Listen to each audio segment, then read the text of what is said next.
Assalomu alaykum hurmatli vatandoshlar va odatdagi yangiliklarimizni boshlaymiz. Boshlashdan oldin katta iltimos, meni ko'rayotgan bo'lsangiz, podpiskani bosinglar. Podpiska bizning kanalimizga rivojlanishiga juda ham yordam beradi. Iltimos, shuni bosib qo'yinglar. Moskva hamda Moskva oblasti va Sankt-Peterburgdagi hamyurtlarimizga 10 yillik stajiga ega ishonchli dokument xizmatlarini taklif qilamiz.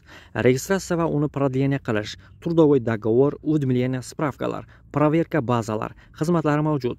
Muhim eslatma, Amina ilovasi to'liq ishlamaganligi sababli registratsiya qilmaganlar zudlik bilan ushbu xizmatdan foydalaning. Hozirroq ekrandagi raqamlarga qo'ng'iroq qiling yoki WhatsAppdan yozing. Rossiyadan 19 mingdan ortiq migrant deportatsiya qilindi. Assalomu alaykum qadrli mehmon, videodan to'liq xabardor bo'lish uchun videoga like va podpiskatsiya tugmalarini bosib qo'ying. Nelegal 2025 operatsiyasi natijasida chet elliklarni chiqarib yuborish va deportatsiya qilish bo'yicha 19 mingdan ortiq qaror qabul qilingan. Ichki ishlar vazirligi vakili Irina Volk o'zining Telegram kanalida Rossiya Federatsiyasidan chet el fuqarolarini ma'muriy chiqarib yuborish va deportatsiya qilish bo'yicha 19 mingdan ortiq qaror qabul qilindi deb yozgan. Operatsiya davomida noqonuniy migratsiya bilan bog'liq taxminan 4800 va boshqa jinoyatlar bo'yicha 1500 ta jinoiy ish qo'zg'atilgan. Ichki ishlar vazirligi xodimlari shuningdek 128 mingdan ortiq qonun buzilishini aniqlagan. Agentlik so'zlariga ko'ra, operatsiyalar FSB, Ichki ishlar vazirligi va QSHTX mamlakatlari vakolatlari organlari xodimlari tomonidan 2 bosqichda amalga oshirildi. Operatsiyaning maqsadi noqonuniy migratsiyaga qarshi kurash va xalqaro guruhlar va jamoalarning jinoiy faoliyatining oldini olish deb aytildi. Omsk viloyatida sud 36 yoshli O'zbekiston fuqarosiga chiqarilgan hukmni o'z kuchida qoldirdi. U Rossiya Jinoyat kodeksining 111-moddasi qasddan og'ir tan jarohati yetkazish bo'yicha aybdor deb topdi.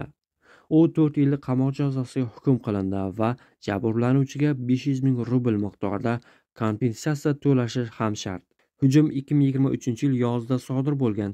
Tergov ma'lumotlariga ko'ra, yo'lovchi taksi chaqirib yordam so'rash uchun boshqa birovning bog' uchastkasiga kirgan. Uchastkada bo'lgan migrant uni o'g'ri deb gumon qilib, kaltaklay boshlagan. Jabrlanuvchi qochishga uringanida unga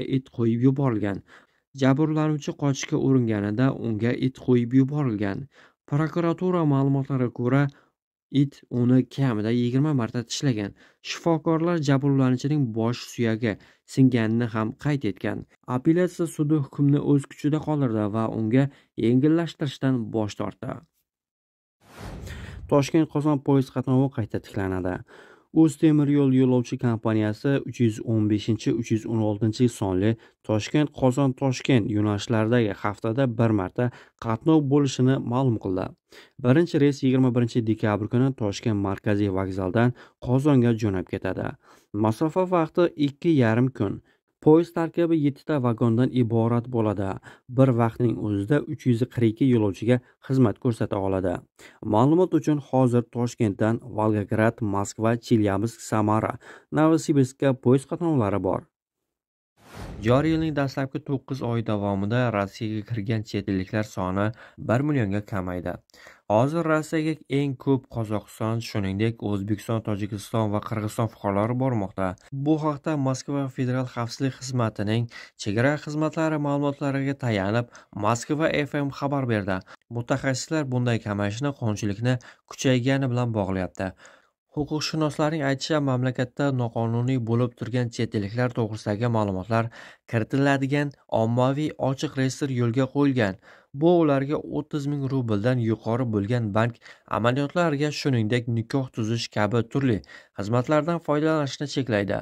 Bundan tashqari, chet elliklarni mamlakatdan chiqarish jarayoni tezlashtirilgan va noqonuniy migratsiyani tashkil qilganlik uchun javobgarlik kuchaytirilgan. Putin migrantlarni ishdan bo'shatish asoslarini kengaytirdi. Rossiya prezidenti Vladimir Putin xorijiy ishchilar bilan mehnat shartnomasini bekor qilish asoslarini kengaytiruvchi qonunni imzoladi. Hujjat Rossiyaning rasmiy huquqiy axborot portalida e'lon qilindi. Endi ish beruvchilar mintaqaviy ish o'rinlari limitini oshirgan migrantlar bilan mehnat shartnomasini bekor qilish huquqiga ega bo'ladi. Ushbu hujjat bilan Rossiya Mehnat kodeksining 327-6-moddasiga o'zgartirishlar kiritilgan. Qonun 2026-yil 1-martdan kuchga kiradi. Tashabbus yangi odamlar fraksiyasiga mansub deputatlar tomonidan Davlat dumasiga kiritilgan. Ularning fikricha, bu ishdan bo'shatilgan xodimlar tomonidan sudga berish xavfini kamaytirishga yordam beradi. Rossiya hududida milliy haydovchilik guvohnomalaridan foydalanishning amaldagi tartibi o'zgarmoqda. Shu sababli O'zbekiston Respublikasining Rossiya Federatsiyasidagi elchixonasi ogohlantirish bilan chiqdi. Xorijiy haydovchilik guvohnomalarini tan olish bo'yicha Rossiya qonunchiligiga kiritilgan o'zgartishlarga ko'ra, O'zbekiston Respublikasining amaldagi milliy haydovchilik guvohnomalari bilan Rossiya Federatsiyasi hududida transport vositalarini shaxsan boshqarish mumkin.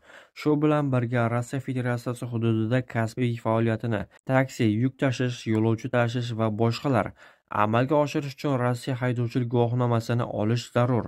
Bu esa xorijiy haydovchilarni belgilangan tartibdan o'tishni talab qiladi.